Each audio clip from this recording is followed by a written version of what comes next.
Alors bonsoir, donc pour commencer ces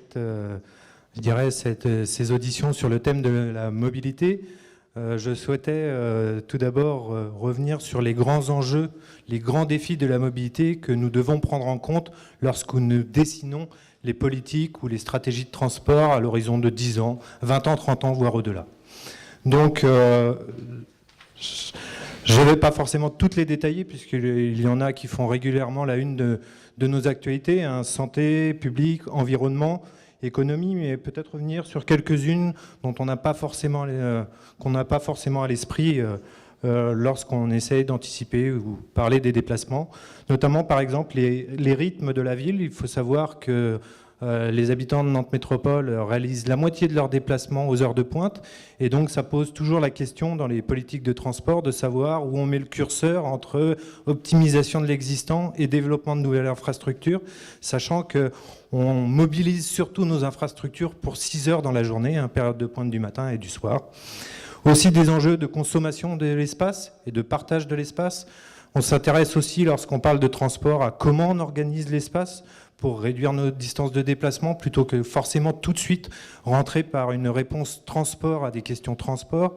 On peut parler aussi de partage de l'espace parce qu'on a organisé, on a construit nos villes autour de la voiture, et au point que même quand la voiture n'est pas là, on la voit partout.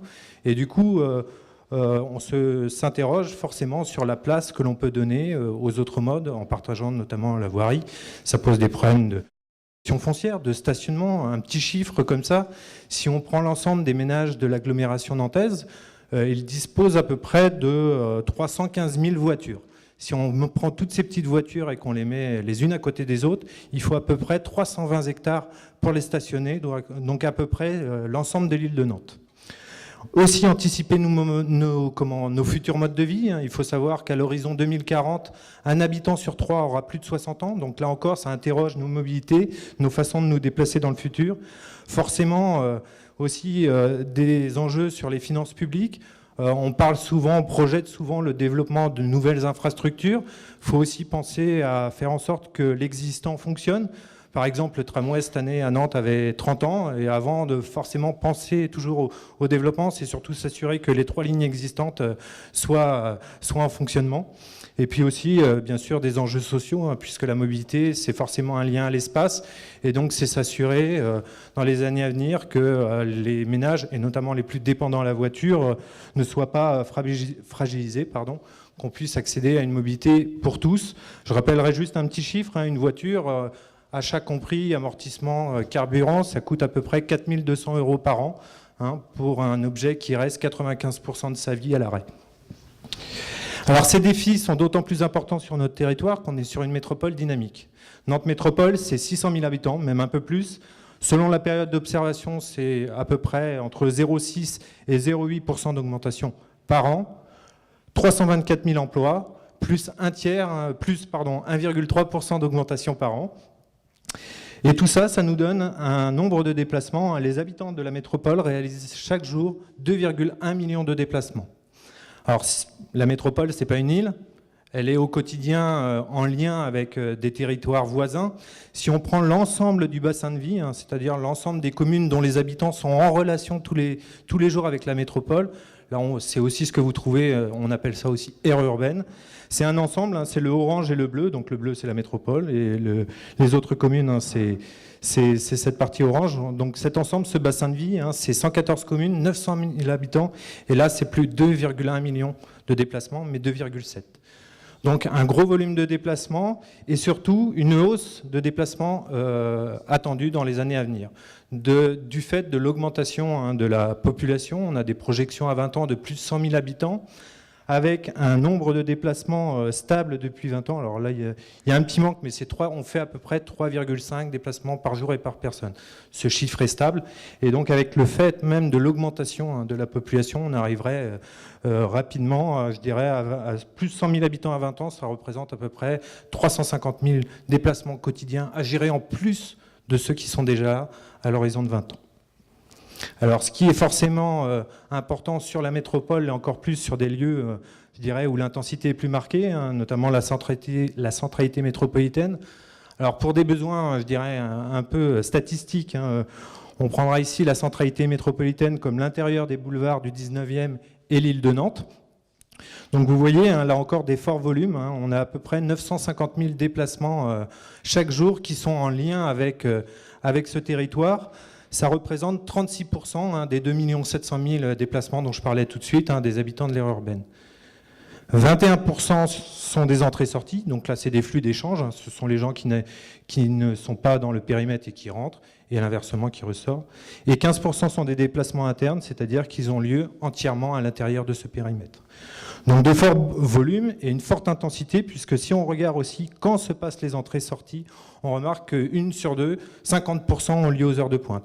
Donc de forts volumes, de forte intensité, mais aussi je dirais une plus grande complexité des déplacements, puisque lorsqu'on regarde les différents motifs de déplacement, on voit qu'il faut répondre à la fois à l'ensemble des habitants de la métropole qui n'habitent pas cet endroit et aussi aux habitants de la centralité métropolitaine. Si on n'y habite pas, on y vient essentiellement pour le travail, hein, à 32%, puis pour les affaires personnelles. Alors, affaires personnelles, c'est santé, services, administration.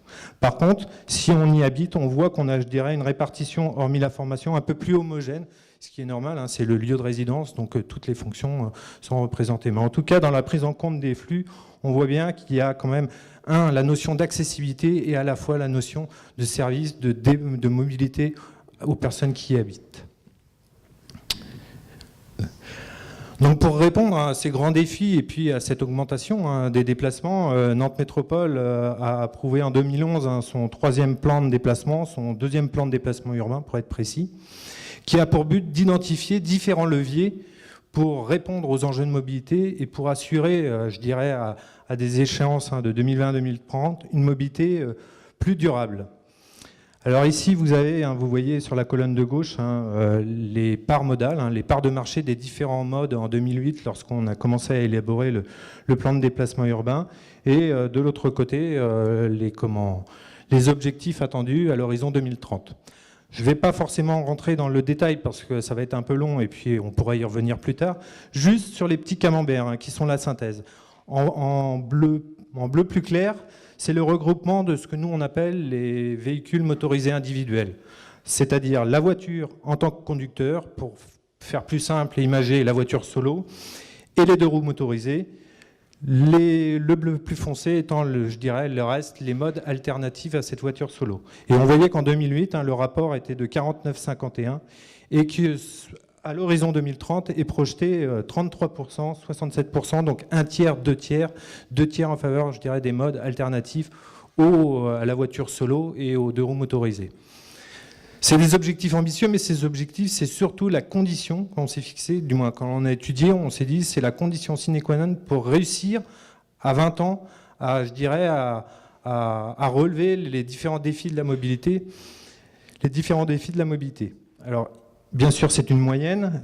Ces objectifs ont été différenciés selon les territoires, et on voit que pour les habitants de l'intérieur du périphérique, le lieu plus fort d'intensité où on a une offre, je dirais, alternative à la voiture aujourd'hui un peu plus conséquente, l'effort sera un peu plus fort puisqu'on sera sur une répartition 75%, 25%, alors que l'extérieur du périphérique, on sera sur du 50-50.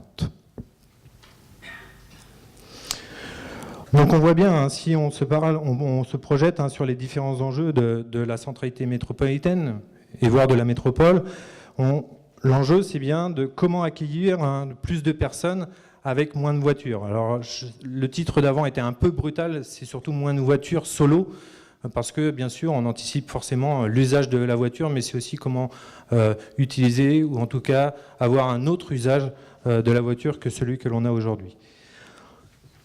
Et pour la centralité métropolitaine, les enjeux, c'est comment accueillir des nouveaux projets, c'est donc comment faire vivre ce cœur, cette intensité, à la fois en établissement, en commerce, en équipement, en habitation, tout en confortant l'accessibilité et tout en assurant aussi une qualité de vie pour les résidents. Donc à la fois l'accessibilité, mais aussi la mobilité pour ceux qui y habitent. Et enfin, bien sûr, qui parle de centralité, parle rôle de la Loire. Alors quand on parle du fonctionnement de la Loire, on pense forcément au fonctionnement horizontal, est-ouest.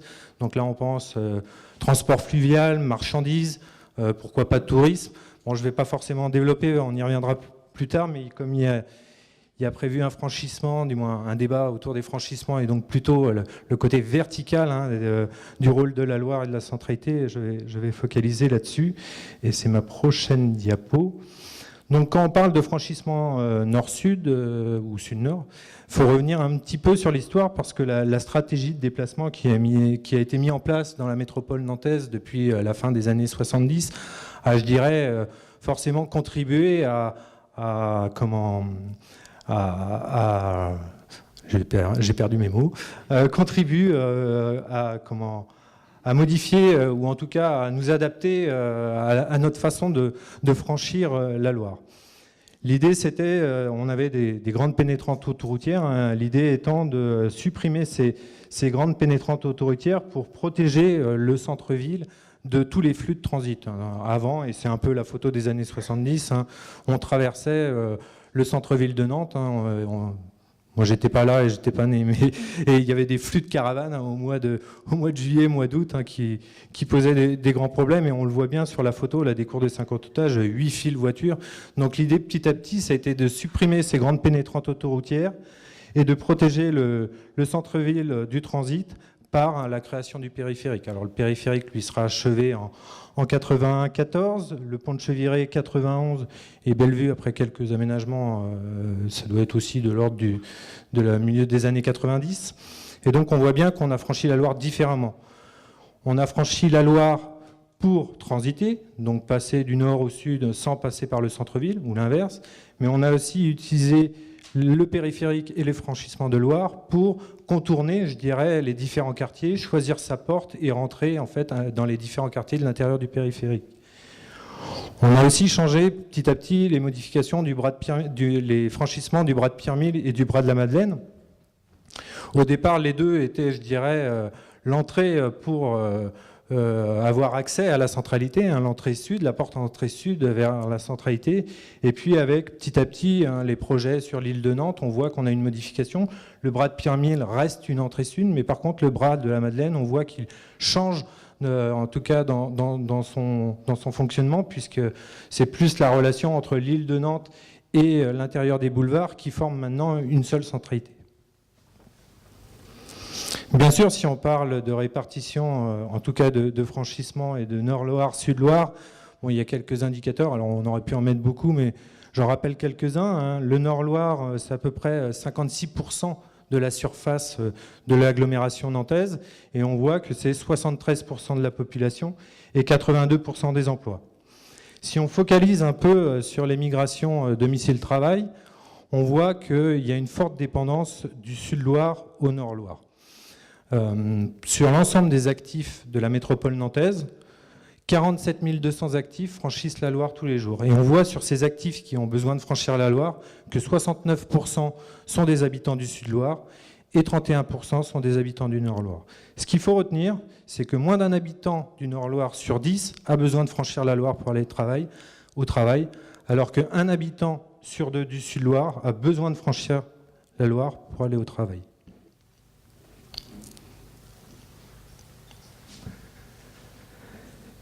Et enfin, pour parler des franchissements, c'est un peu le diagnostic, hein, la situation actuelle à la fois de l'offre et de la demande. Alors en haut sur la bande, hein, vous avez l'offre actuelle. Si on prend ce qui se passe en possibilité de franchissement entre Anne-de-Bretagne et Tabarly, on est à peu près à un franchissement tous les 600 mètres. Sur la partie ouest, donc Cheviré, les 2 bacs de Loire, ça nous fait à peu près un franchissement tous les 5 km. Et pareil à l'est, hein, entre Pont-de-Vendée, Bellevue, Thoiret et Mauves, on a également un franchissement tous les 5 km. Ça, c'est l'offre. Sur la demande, chaque jour, il y a 640 000 franchissements de la Loire. 3 300 ont lieu sur les bacs, 21 000 ont lieu sur le pont de Thoiret et le pont de Mauves, et on a 620 000 à peu près franchissements qui ont lieu soit sur les ponts du périphérique, soit sur les franchissements centraux. 200 000 sur les ponts du périphérique et à peu près 410 000 sur les franchissements du centre. Ce qu'il faut retenir, c'est déjà que tout mode confondu, on voit qu'il y a plus de franchissements sur les ponts centraux que sur les ponts les ponts du périphérique. Ce qu'il faut retenir également, c'est que tout mode confondu, c'est sur les ponts centraux qu'il y a la plus forte augmentation de déplacement ou de demande de franchissement. Ce qu'il faut retenir également, c'est que si là on ne parle plus de tout mode confondu, mais en voiture, on voit que c'est la voiture qui est la plus utilisée, qui est le mode le plus utilisé pour franchir la Loire, que l'on parle des franchissements qui ont lieu sur le périphérique ou sur les franchissements qui ont lieu dans le centre. Par contre, les franchissements voitures, eux, diminuent sur les franchissements qui ont lieu en centre-ville, alors que la voiture augmente sur les franchissements du périphérique. En gros, depuis l'augmentation en fait, de l'offre de franchissement, par exemple la création de Tabarly et du Pont-Sangor, n'ont pas forcément augmenté la demande en voiture. Ils ont augmenté la demande en déplacement, mais ont plutôt entraîné une ventilation du flux voiture, une meilleure répartition sur l'ensemble des franchissements. Par contre, on reportait un peu de trafic voiture sur les ponts de Bellevue et le pont de Cheviré. Et enfin, pour terminer, on voit bien différents enjeux et dans les choix qui vont être faits, quel franchissement, mais à la fois sur le choix d'implantation et le choix même de l'objet de franchissement, on voit bien que ce qui va être important de définir, c'est quel type d'accès on veut privilégier. Est-ce qu'on veut plutôt renforcer des liaisons, je dirais, interquartiers entre Nord-Loire, Sud-Loire, ou alors répondre à des besoins futurs des habitants de la centralité. Prendre en compte toutes les dimensions, mais là, je ne développerai pas puisqu'il y a d'autres auditions prévues sur ce sujet. Je passe la main à Eric. Merci. Si vous le permettez, je vous propose de vous emmener faire un petit voyage dans le futur, c'est-à-dire dans les 20 prochaines années. Alors, qu'est-ce qu'on voit quand on se situe en 2030 dans l'agglomération nantaise ? On voit beaucoup de choses qui ont changé et qui se traduisent par la concrétisation des grands projets urbains qui sont aujourd'hui conduits ou qui sont initiés, notamment d'ailleurs en périphérie de la centralité métropolitaine. L'île de Nantes est achevée, les emplois, les habitants, les équipements, le CHU, y sont installés. Le secteur du Bas-Chantenay s'est développé avec les projets d'urbanisation, de développement des activités également. Le secteur de Rezé, Pierremille, les îles, lui-même a trouvé sa vocation avec un confortement du développement de l'habitat et de l'emploi. Et si je résume à ces quelques secteurs-là, sans compter les développements de proximité, y compris d'ailleurs dans le cœur du centre-ville de Nantes, on se retrouve finalement dans un périmètre assez proche, celui dont parlait Laurent tout à l'heure, c'est-à-dire les boulevards du 19e et les abords de la Loire, pour faire simple. On se retrouve à peu près avec 40 000 habitants supplémentaires par rapport à aujourd'hui et à peu près 40 000 emplois supplémentaires.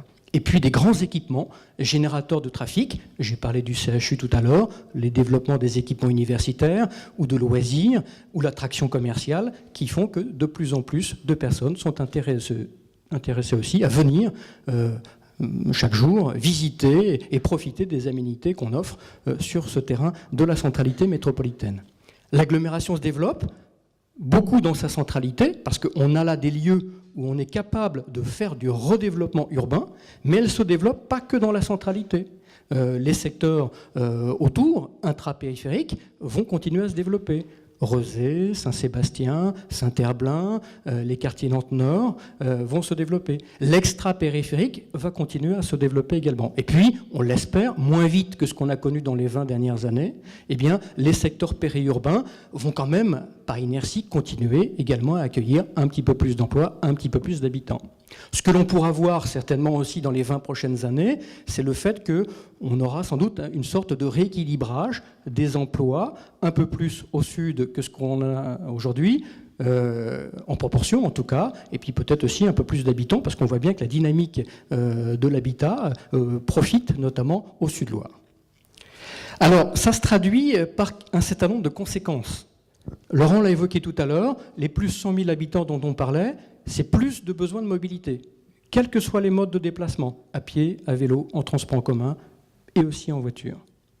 Plus de monde qui se déplace, et on le voit, les volumes entre aujourd'hui et 2030, on pense qu'à peu près un petit 20% de déplacements supplémentaires dans notre agglomération seront observés. Mais pas de la même manière qu'aujourd'hui. Parce que les habitants, les grands équipements, et les emplois seront quand même très centrés en intra-périphérique, près de la centralité de la métropole, et que du coup tout ça est au bord de la Loire, d'un côté ou de l'autre, le nombre de franchissements de Loire, lui, il va beaucoup plus augmenter. 35% dans nos simulations. Comment on fait ces simulations? Je ne vais pas faire un cours sur ce que c'est qu'une modélisation du développement d'une ville et des déplacements de ses populations. Simplement, on se projette sur l'avenir, un peu comme je viens de le faire. On positionne les nouveaux habitants et les nouveaux lieux de développement de l'habitat. On positionne les grands équipements, on positionne les emplois et donc les entreprises associées. Et on regarde comment les gens vont se déplacer compte tenu des infrastructures à leur disposition. C'est comme ça qu'on se projette et qu'on a des chiffres tels que ceux que l'on peut présenter ici. Si on peut regarder la diapo d'après. Alors, si on regarde un peu plus dans le détail, c'est intéressant de voir ces 35 franchissements de Loire supplémentaires, où est-ce qu'ils vont se situer? Eh bien, en fait, ce qu'on observe, c'est que les franchissements du périphérique, utilisant l'infrastructure périphérique, et notamment le pont de Cheviré et le pont de Bellevue, continuent à augmenter, mais avec un rythme un petit peu plus faible que ce qu'on a connu dans les 20 dernières années, puisqu'on passe à peu près de 210 à 215 000 franchissements par jour, utilisant les deux ponts que j'ai évoqués sur le périphérique. Par contre, ce qui se développe beaucoup plus, et c'est en lien avec ce que je disais tout à l'heure, le fait que la ville va plutôt se développer sur elle-même autour de sa centralité, en tout cas c'est tout ce qui est aujourd'hui conduit dans nos projets de développement urbain, on voit bien que ça augmente beaucoup plus. Les franchissements du bras de la Madeleine passent de 240 000 à 370 000 par jour, tout mode confondu. Les déplacements et les franchissements au droit du bras de Pierre-Mille passent de 171 à 310 000 déplacements par jour dans 20 ans. Et puis, les déplacements qui vont transiter, toujours à l'intérieur du périphérique, eux augmentent également de 130 à 156 000 déplacements jour. Quand on regarde bien, il ne s'agit pas de retenir par cœur ces chiffres, il s'agit de voir l'ampleur des chiffres. C'est ça qui est important.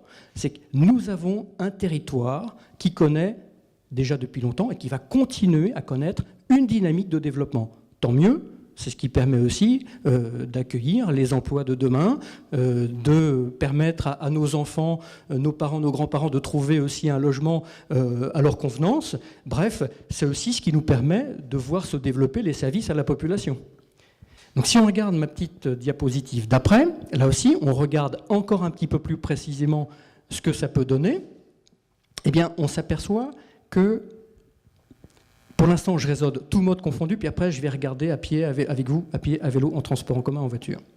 On se rend compte que les échanges entre l'île de Nantes et le Nord-Loire, notamment, les échanges, c'est-à-dire tous les déplacements dont le point de départ est l'île de Nantes et le point d'arrivée est de l'autre côté de la Loire, côté Nord-Loire, ou dans l'autre sens, dont le point de départ est Nord-Loire et dont le point d'arrivée, c'est l'île de Nantes.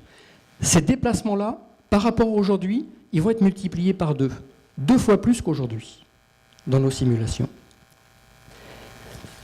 Le transit, lui, il augmente de manière moins importante, mais quand même 40% de flux de transit via l'île de Nantes.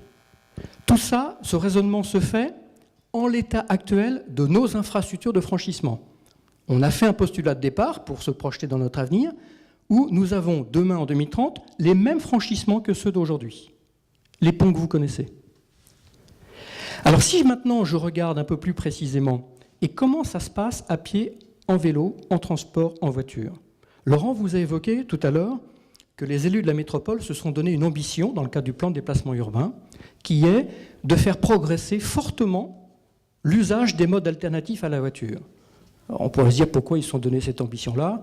Eh bien parce que tout simplement, c'est ce qui nous permet de garantir le développement du territoire et son acceptabilité en termes de qualité de vie, à laquelle tiennent particulièrement les Nantais, et ils se sont largement exprimés, vous vous rappelez, dans le débat sur Ma Ville 2030, ils tiennent beaucoup à ça, la qualité environnementale, la qualité du paysage, la qualité des ambiances. Ils tiennent aussi à la qualité de l'environnement, à l'enjeu que représentent aussi nos choix en matière climatique.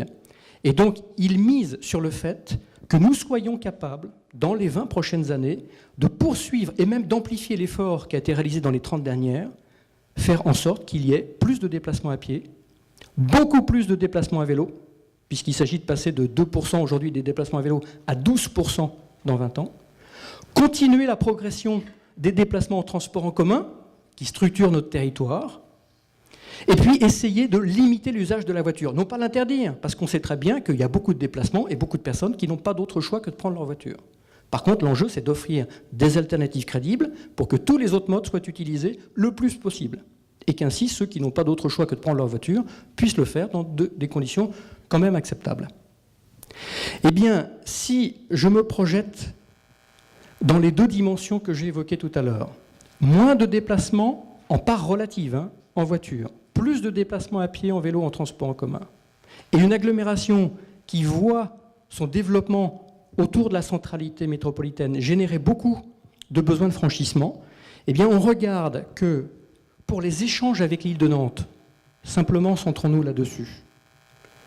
Vous voyez, en bleu, ce sont les déplacements aujourd'hui que les gens font à pied pour franchir la Loire. C'est pas grand-chose, hein. Demain, c'est tout ça. En vélo, pardon, ça c'est à pied en vélo, pardon, pour les 2. En transport en commun, on double presque la capacité que les transports en commun offriront pour franchir la Loire. Et on s'aperçoit que même la voiture, pourtant la part de la voiture relativement doit baisser, mais vu l'augmentation de la population des emplois, eh bien les déplacements à voiture continuent à augmenter. Ça, c'est pour les échanges entre l'île de Nantes et le reste du territoire. Et puis pour le transit, eh bien, on voit aussi que les déplacements à pied à vélo prennent beaucoup plus d'importance, les transports en commun aussi, et par contre, le nombre de déplacements physiques en voiture aura tendance à diminuer. Mais donc, aux alentours de 2030, nous devrions avoir, sur les ouvrages de franchissement actuels, sinon construit rien d'autre, beaucoup plus de déplacements à pied, beaucoup plus de déplacements à vélo, beaucoup plus de transports en commun, mais aussi plus de voitures quand même. Donc l'équation, elle est simple. Si demain, les ouvrages de franchissement qu'on connaît, le pont de Bretagne, le pont des 3 continents et les autres, on leur récupère quelques espaces pour élargir les trottoirs pour les piétons, créer des axes structurants vélo pour les vélos, parce que pour accueillir tous ces vélos-là, il faut de l'espace quand même. Et si on met des transports en commun en site propre là où il n'y en a pas, physiquement, la place qu'on va laisser à la voiture va être réduite. Et donc c'est un problème presque de plomberie comme on les faisait dans les écoles primaires, c'est que si je dois, sur une même largeur de pont et un même nombre de ponts, faire passer beaucoup plus de monde, tout mode, y compris en voiture, j'ai un problème insoluble. Et donc il nous faut inventer des nouvelles solutions de franchissement. Lesquelles, c'est une étape ultérieure dans le débat, mais simplement, ce que je voulais vous faire partager, c'est le fait que nous avons réellement un besoin d'imaginer les solutions de franchissement qui devront permettre d'assumer le développement de notre territoire et qui devront en même temps respecter toutes les autres formes d'usage que le débat est en train de mettre en scène et qui fondent aussi la nécessité, en tout cas, et l'intérêt de placer la Loire au centre de développement de notre ville. Merci de votre attention. Vous avez indiqué aujourd'hui qu'il y a effectivement 640 000 franchissements qui s'effectuent sur la Loire. On a bien compris que ce nombre de déplacements va augmenter à l'horizon de 2030. Mais pour peut-être mieux appréhender la nature du franchissement qu'il faudrait imaginer, pouvez-vous nous donner les tendances sur le type de franchissement? S'agit-il effectivement de déplacements au quotidien pour les habitants, effectivement entre leur lieu d'habitation, leur travail? S'agit-il plutôt de nouveaux déplacements pour les loisirs, mais aussi pour les personnes venant de l'extérieur et plutôt une visée touristique?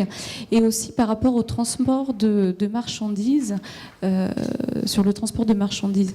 La semaine dernière, on voyait effectivement lors d'une audition qu'il y avait des solutions, par exemple, autour du barging, du transport des marchandises sur le fleuve. Mais pour comprendre si effectivement ça a de la pertinence, quelle est aujourd'hui effectivement la part de ces différents déplacements?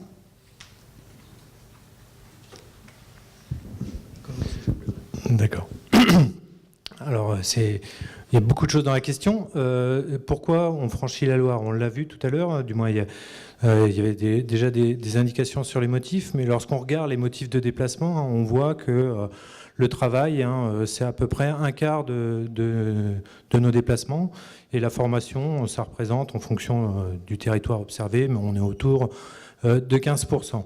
Ce qu'il faut regarder, c'est que ces motifs, en fait, ils sont impactants parce que même si au global, sur une journée, je dirais ils ont une part raisonnable, si on regarde à l'heure de pointe, là, ils occupent 2/3 de nos déplacements.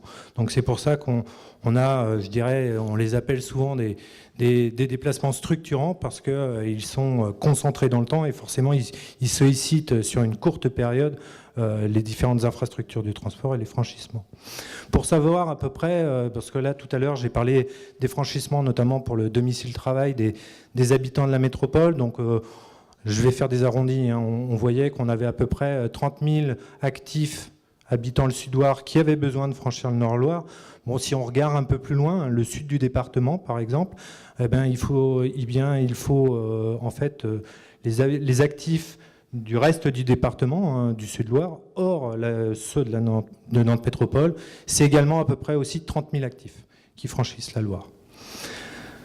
Un actif du Sud-Loire sur 2 de Nantes Métropole a besoin de franchir la Loire pour aller au travail. Si on prend le reste du sud du département, on passe à 1 sur 3.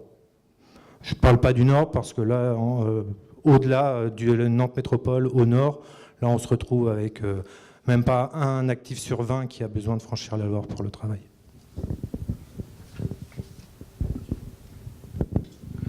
Oui, pour donner quelques compléments à ce que vient nous dire Laurent. On constate qu'on a une tendance à ce que les déplacements pour les motifs travail, école changent un peu et sont relayés par notamment les motifs loisirs ou autres besoins de déplacement. C'est en lien d'ailleurs avec l'effet centralité d'une grande métropole comme celle de l'agglomération nantaise, où on a dans le cœur de la centralité des équipements qui, encore une fois, d'éducation, certes, de santé, de loisirs, qui touchent une population sur une aire géographique de plus en plus large.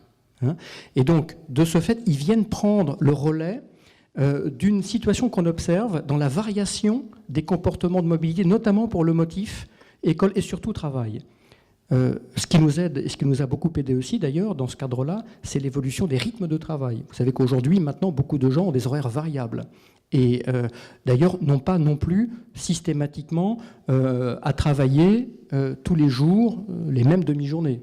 Le développement des congés, et notamment des RTT, a conduit aussi à ce qu'on ait une variation plus forte que ce qu'on connaissait dans le passé. Et d'ailleurs, la population s'adapte aussi aux conditions elles-mêmes de déplacement qui lui sont proposées. On observe depuis maintenant une dizaine d'années, par exemple, que de plus en plus de gens viennent pour démarrer leur travail, commencent plus tôt ou plus tard. Et le soir, repartent plus tôt ou plus tard. Pourquoi ils le font ? Pour limiter les risques de perte de temps liés aux conditions du déplacement de l'heure de pointe ou de l'hyperpointe. Donc ces phénomènes sont des vraies tendances que l'on observe et que l'on pense se poursuivre. Vous avez posé la question également des marchandises. Il faut un peu démystifier le poids que représente le transport de marchandises sur l'agglomération. Ça ne veut pas dire que ce n'est pas un sujet, c'est un vrai sujet notamment d'ailleurs sur les émissions polluantes dont on connaît la nocivité sur la santé humaine et sur les gaz à effet de serre en particulier, puisqu'ils représentent à peu près 25% de la production de l'ensemble. Mais aujourd'hui, les poids lourds, c'est à peu près 8 à 10% du trafic total sur le périphérique, ni plus ni moins. C'est pas mal, mais c'est en soi que 8 à 10% malgré tout. Et en intrapériphérique, si on regardait sur les bras de Pierre-Mille et les bras de la Madeleine, vous voyez, ça représente moins de 5%, et c'est souvent plus près de 2-3% des volumes de déplacement. Ça ne veut pas dire que ce n'est pas un sujet, c'est vrai que ce n'est pas l'élément déterminant. Il faut qu'on le traite, et notamment par des solutions nouvelles et d'autres façons de penser l'usage, y compris, vous l'avez évoqué, avec le fleuve, notamment, et le barging, d'autres alternatives, notamment combinées, y compris avec le ferroviaire. Mais c'est ce poids-là que ça représente. C'est-à-dire qu'en soi, le règlement de ce sujet-là, qui est important à faire, ne règle pas la totalité de la question. Petit complément, est-ce que ça inclut, quand vous parlez des poids lourds, le e-commerce, puisque beaucoup de gens maintenant, effectivement, commandent sur Internet, et ça génère évidemment de la livraison. Alors, d'abord, il y a une vraie explosion du e-commerce, clairement. Et on sent que le potentiel de développement du e-commerce est encore très élevé et très fort. Il est porteur d'intérêts, mais de problématiques, hein, puisqu'on sait qu'aujourd'hui, on a quand même beaucoup de cas, c'est à peu près 40% des cas, où le livreur ne trouve pas la personne au moment où elle vient livrer son colis. Et donc, ça veut dire qu'elle refait un deuxième passage, quand ce n'est pas un troisième. Quand elle ne vous laisse pas un papier à la fin pour vous dire venez le chercher parce que finalement... bon. Donc c'est un vrai souci parce que du coup on voit bien qu'on a inventé un modèle qui offre une simplicité pour le citoyen mais qui génère son propre système un peu pervers d'augmentation comme ça des mouvements. Donc c'est un sujet qui est encore marginal hein, parce qu'aujourd'hui je regarde mes chiffres mais c'est à peu près... combien? C'est 300 000. Attendez, je cherche pour ne pas dire de bêtises. C'est 5% pardon, des actes d'achat et on considère qu'il y a à peu près 1,2 million à 1,4 million actes d'achat par semaine dans l'agglomération. Et donc vous voyez, le poids que représente le e-commerce reste à ce stade encore relativement modeste. Mais on sait qu'il va progresser. Ça veut dire qu'il faut qu'on invente cette façon de répondre à la question, y compris, par exemple, on a fait une petite expérience qui marche hein, ici à Nantes Métropole et qu'on veut dupliquer à l'échelle d'ailleurs des entreprises, notamment celles qui ont signé un plan de mobilité, c'est qu'on permet aux salariés de se faire livrer sur le lieu du travail. Comme ça, on est sûr qu'ils y sont et que le soir, en repartant, ils prennent le colis, ils rentrent chez eux. Donc ça évite des mouvements complémentaires. Et ça permet aux transporteurs de grouper, plutôt que d'aller chez chaque domicile de chaque personne, de grouper les lieux où ils vont livrer 15 colis à la fois, plutôt que de faire 15 actes de livraison. Donc c'est des sujets comme ça sur lesquels il faut qu'on travaille. C'est vraiment émergent. On est au début du sujet. Ok, merci. On va en venir un peu à la prospective, donc aux projections que vous avez faites tout à l'heure. Et vous avez donné des objectifs en termes de montée en puissance des différentes mobilités, et notamment des mobilités alternatives. Alors ça, c'est un sujet qui intéresse beaucoup les internautes qui suivent le débat et qui, effectivement, s'expriment beaucoup sur ce sujet-là. Ce qu'on retient de ce que vous avez dit, c'est qu'on est sur du volontarisme, c'est-à-dire c'est des objectifs affichés, mais comment est-ce qu'on prend en compte la réelle évolution de ces mobilités alternatives? C'est-à-dire, j'imagine que vous les suivez et que vous êtes en mesure de... je veux dire, de constater si c'est en phase avec l'objectif qu'on s'est donné ou pas.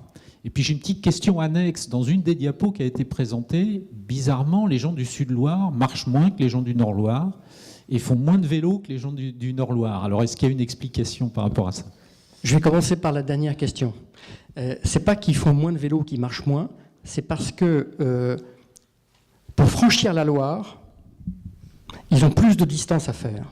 Quand on vient du Sud-Loire, d'abord souvent quand on vient du Sud-Loire, beaucoup des déplacements qu'on fait quand on franchit la Loire, c'est pas pour s'arrêter sur l'île de Nantes, c'est pour continuer à aller de l'autre côté. Donc c'est-à-dire que les déplacements à pied sont sur des distances importantes. Et on sait qu'à pied, au-delà d'une certaine distance, on perd les piétons et on retrouve plutôt, alors si c'est bien les vélos, parfois les transports en commun et de temps en temps la voiture. C'est ça l'élément fondamental. Alors que quand on est sur l'île de Nantes, souvent le lieu du déplacement il est de l'autre côté et tout proche. C'est le centre, dans les deux sens. Donc du coup le déplacement est plus court et c'est la raison pour laquelle la part des vélos et des déplacements à pied est plus importante. Ça c'est pour la première. La deuxième, oui, effectivement, on suit la manière dont évoluent les comportements de mobilité des populations. Il y a plusieurs manières de le faire. D'abord, tous les jours, Alain, il compte ses voyageurs dans ses bus, ses tramways et ses busways, et on a des statistiques annuelles, précises, fiables, qui permettent de savoir de combien augmente chaque année le nombre d'usagers par ligne et par origine-destination sur son réseau. De même, on a des compteurs voitures qui permettent de savoir précisément tous les jours combien de voitures passent et comment ça évolue. D'ailleurs, on a vu, c'est ce que disait Laurent tout à l'heure, c'est comme ça qu'on peut dire que quand les deux ponts Sangor et Tabarly ont été créés, on a vu se reporter le trafic voiture. C'est que les gens ont quitté les ponts qui étaient un petit peu plus à l'ouest pour venir chercher cela. Parce qu'ils y ont trouvé un intérêt, parce que ça raccourcissait leur déplacement. Et tant mieux, c'est fait pour ça d'ailleurs. Et puis on fait de temps en temps des grandes enquêtes. Il y en a une actuellement qui est en cours. Peut-être que certains ici ont été interviewés, où vous avez des bureaux d'enquête qui téléphonent aux gens dans leur famille et qui demandent à tous les membres de la famille qu'est-ce qu'ils ont fait la veille comme type de déplacement. Quel motif? Quel mode ils ont utilisé? Comment ils les ont combinés? Parce que souvent, il y a des combinaisons de modes. Et donc, c'est à partir de ces enquêtes-là qu'on fait tous les 10 ans, qu'on regarde les grandes tendances d'évolution. Aujourd'hui, on a une vue intermédiaire qui nous permet de dire que par rapport aux objectifs que les élus se sont fixés en 2010 pour 2030, arrivé à peu près à 2015, on est à peu près dans la tendance. Donc nos prévisions ne sont pas trop fausses. Mais ce qu'on sait, c'est que dans les courbes d'évolution des modes alternatifs à la voiture, ce n'est pas une droite, ça démarrait un peu lentement et puis ça accélère après. L'importance du changement est à venir. Et ça, c'est un challenge. Et donc, du coup, la question, c'est est-ce que c'est susceptible de remettre en cause le nombre de franchissements? Enfin, sans doute, vous n'avez pas la réponse là. Je vais vous donner mon intuition de technicien, donc ça vaut ce que ça vaut, hein, ni plus ni moins. Moi, je pense que l'ambition que les élus se sont donnée, c'est l'objectif maximal qu'on puisse obtenir en termes de déplacement à pied, à vélo, surtout, et en transport en commun. Et donc, le chiffre qu'on affiche là, c'est le maximum de ce qu'on peut avoir à pied, en vélo, en transport en commun, et c'est le minimum qu'on peut avoir en voiture. Donc si ça ne se passe pas exactement comme ça, je pense que la probabilité est plus forte qu'il y ait plutôt plus de voitures et un peu moins de vélos que l'inverse. Et alors dans la prospective, là aussi, beaucoup de questions sur Internet par rapport à ça, ou de contributions. Comment est pris en compte le ferroviaire, notamment dans les liaisons nord-sud? Le ferroviaire a à la fois beaucoup et pas beaucoup d'importance.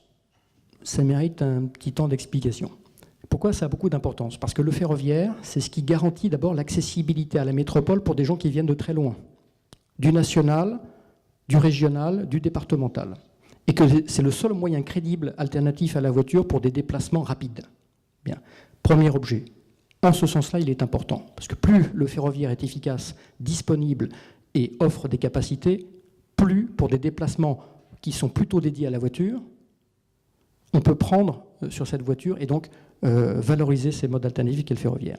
Deuxième élément, le ferroviaire, c'est le seul moyen pour se déplacer rapidement aujourd'hui, et j'espère encore plus demain, d'un quartier de l'agglomération à l'autre quartier de l'agglomération, parce que même le tramway, qui est pourtant efficace, vu qu'il s'arrête quand même toutes les 5 ou 600 mètres, on sait très bien, quand on va d'Aluchère jusqu'à François Mitterrand, voire plus loin parce qu'on a un bus à prendre derrière, les déplacements sont très longs. Et on peut espérer demain qu'avec la région, nous soyons en situation de développer une offre un peu à la façon d'un RER parisien à l'échelle de l'agglomération, toute proportion gardée, mais qu'on puisse faire du ferroviaire un moyen de traiter les déplacements moyenne distance dans l'agglomération sans être obligé de prendre sa voiture. Donc, en cela, le ferroviaire est important. Mais il n'est pas que important, il est parfois pas important quand on le regarde sous un autre angle. C'est aujourd'hui le nombre de déplacements en train à l'intérieur de l'agglomération nantaise, c'est 4000 par jour. Et Alain en transporte 500 000 par jour dans les transports en commun. Et Laurent nous évoquait qu'il y en avait 2 100 000 déplacements tous modes confondus dans l'agglomération. Le poids du ferroviaire, c'est 5 000 aujourd'hui sur 2 100 000. C'est une goutte d'eau dans un océan de déplacement. Alors, à nous de faire en sorte que la goutte d'eau, plus la goutte d'eau, plus la goutte d'eau, ça fasse plus, mais on ne peut pas faire un pari miraculeux sur le ferroviaire considérant qu'il serait la solution au problème. Il peut être une des solutions au problème, il peut être une des contributions, et il faudra la jouer, mais il ne pourra pas être à lui seul la réponse à la question. En même temps, on sait qu'en matière de transport, c'est l'offre qui crée la demande. Mais on ne va pas développer plus. Et même si demain on double le ferroviaire, ou qu'on le triple, ou qu'on le quadruple, ce qui est déjà une belle ambition et ce qui mobilise beaucoup d'argent public, nous serons de 4 à 16 000 sur 2 500 000. C'est ça que je veux dire. Encore une question pour moi. Comment est-ce que vous prenez, si vous le prenez en compte, le transport fluvial ? Alors, je ne vais surtout pas dévoiler tout ce que Alain va vous raconter juste après, parce que ça serait lui enlever quand même son thème. Mais le fluvial est un sujet à prendre sous différents angles. Vous avez vu que dans le passé, les élus ont souhaité faire un certain nombre d'expérimentations. Certains se traduisent par des fonctions de passeurs.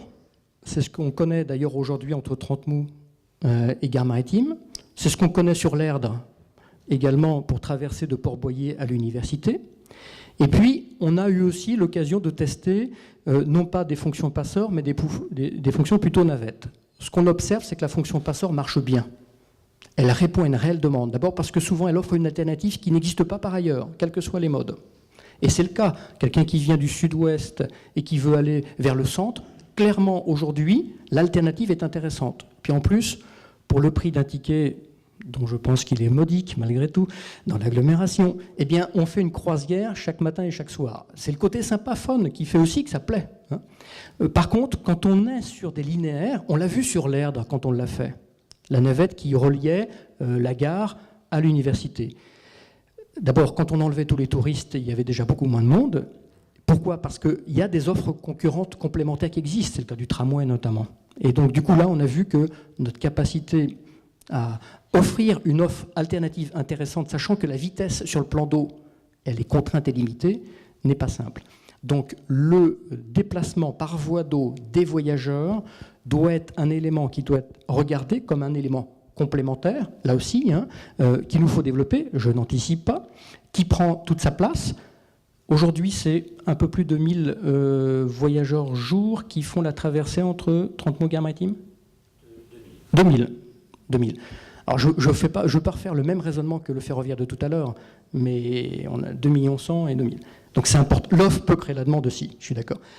Certainement dans des fonctions de passeurs. Après, il y a une autre dimension, je pense d'ailleurs sans doute sur lequel je sais qu'il y a des entreprises qui y travaillent actuellement, c'est la partie découverte touristique de la ville par son fleuve, sur lequel on n'a pas une offre très importante aujourd'hui, et sur lequel je pense qu'il y a une vraie attente de demain, qui est aussi un complément à la question. Alors, dernière question, puis après on va arrêter, on fera une petite pause, mais dernière question, est-ce qu'on peut évaluer l'impact du CHU sur le nombre de franchissements, nord-sud, sud-nord ? Oui, ça, on a fait un travail assez précis avec l'ensemble des équipes du CHU, notamment, et aujourd'hui, on pense estimer à peu près à 31 000 déplacements jour, les déplacements liés au CHU de demain. Ces 31 000 se répartissent à peu près de la manière suivante. Vous en avez une petite moitié qui correspondent au déplacement des personnels du CHU. Un aller le matin, un retour le soir, grosso modo. Le reste vient ou de la patientèle elle-même, c'est-à-dire les gens qui, pour des soins à la journée, et vous savez que demain, dans les hôpitaux de demain, c'est ce qui est visé, c'est plutôt les soins à la journée ou les visites chez les spécialistes, plus ceux qui viennent en visite de leur famille ou leurs amis qui sont alités à l'hôpital, eh bien, ça représente à peu près un peu plus que la moitié. 31 000 déplacements jour. À peu près, c'est l'ordre de grandeur. Si vous les ramenez aux chiffres qu'on a vus tout à l'heure, ça vous donne à peu près un ordre de proportion. Sachant que dans les déplacements des personnels, parce que vous savez que les personnels du CHU fonctionnent en 3-8, donc beaucoup des déplacements sont dans des horaires décalés, pour ce qui est du personnel, donc en dehors des heures qui sont les heures de congestion ou de pointe, comme on les appelle. Et puis par contre, pour ce qui est au contraire des visiteurs de la patientèle, là on peut retrouver davantage on est plutôt dans les heures de la journée, c'est du 8h, 9h d'un côté, et puis 17h, 18h le soir, c'est dans cette fourchette-là que ça se situe.